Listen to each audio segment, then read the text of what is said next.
ഞങ്ങള് സ്പോർട്സ് വാർത്തകൾ സ്ഥിരമായിട്ട് ഫോളോ ചെയ്യാം. അത് പിന്നെ അങ്ങനല്ലേ, പത്രം കിട്ടിക്കഴിഞ്ഞാൽ നമ്മൾ അങ്ങനെ പത്രം കിട്ടിക്കഴിഞ്ഞാൽ പത്രം അങ്ങോട്ട് മേടിക്കും, നേരെ ബാക്കിൽ നിന്ന് പറക്കും, ഇങ്ങനെ നോക്കി മൊത്തം അങ്ങോട്ട് അടിച്ച് പറക്കും. പിന്നെ സമയം ഉണ്ടെങ്കിൽ അല്ലെ ആരെങ്കിലും വിളിച്ചില്ലെന്നുണ്ടെങ്കിൽ ചിലപ്പം അടുത്തത് പിന്നെ നിര്യാതരായി. ഇത് പിന്നെ കുറച്ച് അവസാനമാണ് ഫസ്റ്റ് പേജിലേക്ക് എത്തുന്നത്.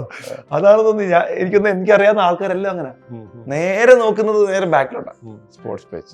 എന്ത് കളറുള്ള ഇന്ത്യൻ ജേഴ്സി. സ്പോർട്സ് പേജ് അത്യാവശ്യം ഏറ്റവും നല്ല രീതിയിൽ ലേ ഔട്ട് ചെയ്യുന്നത് സ്പോർട്സ് പേജ് ആയിരിക്കും. പിന്നെ അതെല്ലാ എല്ലാ പത്രങ്ങളും ചില തലക്കെട്ടുകളൊക്കെ ഓർമ്മയുണ്ടോ?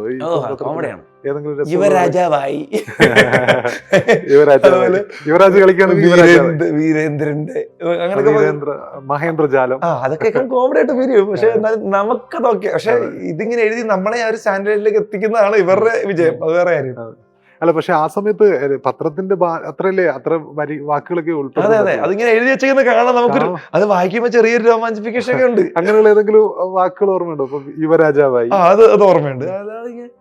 ഗംഭീറിന്റെ ഒക്കെ ഉണ്ട്, ഗംഭീര തുടക്കം, ഗംഭീര തുടക്കം, അങ്ങനെ